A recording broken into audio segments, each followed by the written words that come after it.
अस्सलाम everyone, welcome back. Pakistan में दिसंबर में शादियां ना हो ऐसा तो पॉसिबल ही नहीं होता। तो हमारी फैमिली में भी वेडिंग प्रिपरेशन स्टार्ट हो गई है। तो मैंने अभी तक कुछ भी नहीं सोचा हुआ, दिन इतने कम रह गए हैं और मैंने कुछ भी प्रिपेयर नहीं किया हुआ और मेरे ना माइंड में कुछ समझ ही नहीं आ रही, कुछ स्केच ही नहीं बन रहा कि इस दफ़ा मैं क्या करूँ। I am extremely confuse this time. तो अब तो खैर काफ़ी टाइम रहता है, तो मैं जो भी बाज़ार से आता था ना उसके साथ गई हूँ मैं इस दफ़ा बाज़ार की ना। मैं थोड़ा स्केच बना लूँ माइंड में, बिकॉज़ मुझे ना ऑनलाइन शॉपिंग की आदत है और इस दफ़ा ऑनलाइन भी कोई समझ ही नहीं आ रही। मतलब कोई ऐसे अच्छे कपड़े ही नहीं मिल रहे इस दफ़ा, या फिर जो अच्छे होते हैं वो इतने आउट ऑफ रेंज होते हैं ना कि वो तो फिर बंदा सोच नहीं सकता ना लेने का। तो फिर मैं इस दफ़ा जो मैंने अपने सारे पुराने कपड़े निकाले, मैं इनका देखती हूँ कि इसको मैं थोड़ा अल्टर कर सकूँ या थोड़ी रीअरेंज वगैरह कर सकूँ। मैंने अपनी सारी पुरानी अलमारी खाली की और फिर मैं बाज़ार की, मैंने कुछ भी नहीं लेना था, मेरी सिस्टर ने लेना था। तो मैंने कहा चलो मेरा ना थोड़ा आइडिया बन जाएगा, क्योंकि मैं बहुत कम लोकल बाज़ार जाती हूँ तो मुझे चीज़ों का आइडिया हो जाएगा। तो यहाँ पे मैंने कुछ मेकअप वगैरह देखा और ज्वेलरी वगैरह देखी, हालांकि कपड़े नहीं सिलेक्ट किए, ये चीज़ें मैंने साथ साथ ले ली थोड़ी। मैंने कहा जैसे जैसे चक्कर लग रहा है ना, कोई चीज़ थोड़ी लग रही है जो मेरे माइंड में थोड़ा स्केच है किस तरह के कपड़े होंगे, उससे मैचिंग कुछ कुछ मैंने ले लिया। और बाज़ार जाओ तो कुछ खा के ना हो ऐसा पॉसिबल नहीं होता, और फिर ये चीज़ें खा लो तो फिर तबीयत भी ख़राब हो जाती है। लेकिन ये वो वाली बात है यार, बिल्कुल कि जितना गलीज़ उतना लजीज़।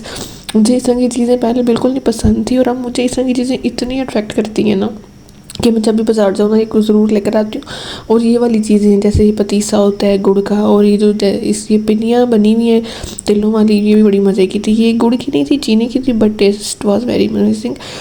उसके बाद नेक्स्ट डे फिर मैं सरगोदा चली गई। मैंने कहा सरगोदा विज़िट करती हूँ, पर सरगोदा वैरायटी नो डाउट बहुत ज़्यादा है। हमारे सिटी में वैरायटी बिल्कुल भी नहीं है। मतलब जो चीज़ें सब आउट ऑफ फैशन हो जाती है ना, तब वो हमारे शहर में आती हैं। तो वो सरगोदा मुझे बहुत ज़्यादा वैरायटी नज़र आई, लेकिन असल में मैं गई हूँ जब बिल्कुल end of the sales season था। मतलब ऐसी सारी सेलें ख़त्म हुई थी तो मुझे कुछ मिला ही नहीं। अगर जो अच्छा लगता था मेरे साइज़ का नहीं होता था। ज्वेलरी हम देख रहे थे, विंडो शॉपिंग कर रहे थे, थोड़ा आइडिया ले रहे थे, बट अभी मैंने कपड़े नहीं फाइनल किए। तो फिर ज्वेलरी का तो अभी बिल्कुल मेरे माइंड में ही नहीं है कि मैं क्या करूँगी, कैसी हेयर स्टाइलिंग करूँगी, किसके साथ कौन सी ज्वेलरी वेयर करूँगी। बिल्कुल मैं इस दफ़ा ब्लैंक हूँ, मुझे कुछ समझ ही नहीं आ रही। सरगोदा में अपनी सिस्टर के घर 2 दिन वैसे मैंने स्टे किया। मैंने कहा चलो, तो फिर एट द एंड मेरे जब गई ना बाज़ार में, मैंने कहा बस अब जो होता है ना बस हो जाए, बस जो चीज़ पसंद आ रही है बस ठीक है। ये वाला सीन था मेरा।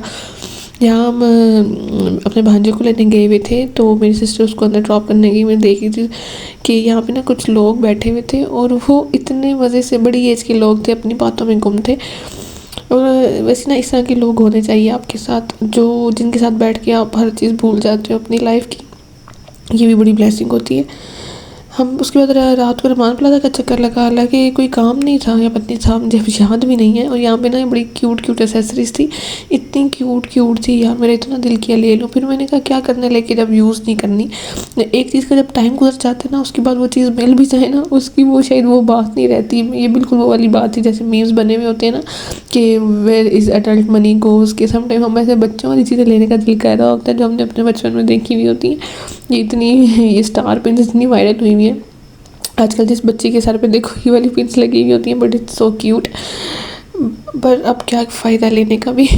और ये जो ब्रेसलेट है इनको देख कर मुझे इतना नॉस्टैल्जिक फील होता है। मुझे याद है हमारे बचपन में ये वाले इतने वायरल होते थे, हर लड़की ने, क्या बॉयज़ ने भी ये पहने हुए होते थे। अच्छा वैसे ना एक बात है कि हमारे जो शहर है ना, वहाँ पे रात को 6 बजे के बाद ही इतनी सुनसानी वीरानी हो जाती है कि ऐसे लगता है बाहर अब कोई जा ही नहीं सकता। और यहाँ सरगोदा रात को निकलो तो ही फील होता है कि अभी सारे बाज़ार ओपन हुए हैं और अभी सारे लोग निकल रहे हैं।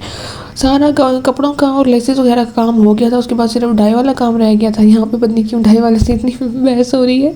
तो हमने सिर्फ डाई करवाना था और कुछ भी काम नहीं था हमें। तो हम बस वैसे विंडो शॉपिंग कर रहे थे और मैं ये चीज़ें देख रही थी और मैं नोट कर रही थी कि ऑनलाइन नो डाउट आपको ये आसान लगता है कि हर चीज़ मिल जाती है, बट ये रहमान प्लाजा में मोस्टली जो ऑनलाइन ऐसे काफ़ी पेजेस चीज़ें दे रहे होते हैं, इनके पास वो चीज़ें अवेलेबल थी और प्राइस का भी बहुत ज़्यादा फ़र्क था। समझे, मतलब हाफ़ प्राइस पे ये मिल रही थी ये चीज़ें।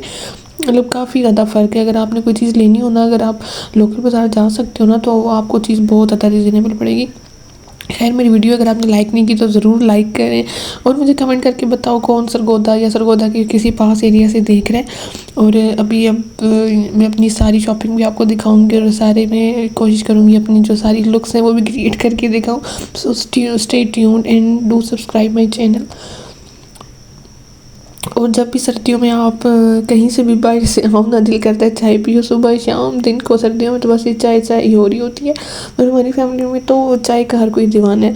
अब दीवाना नहीं भी है ना, लेकिन ये चीज़ बहुत ज़्यादा है कि हम लोग कहीं से आ जाओ ना, बस चाय पीनी ही पीनी होती है, चाहे गर्मी है चाहे सर्दी है।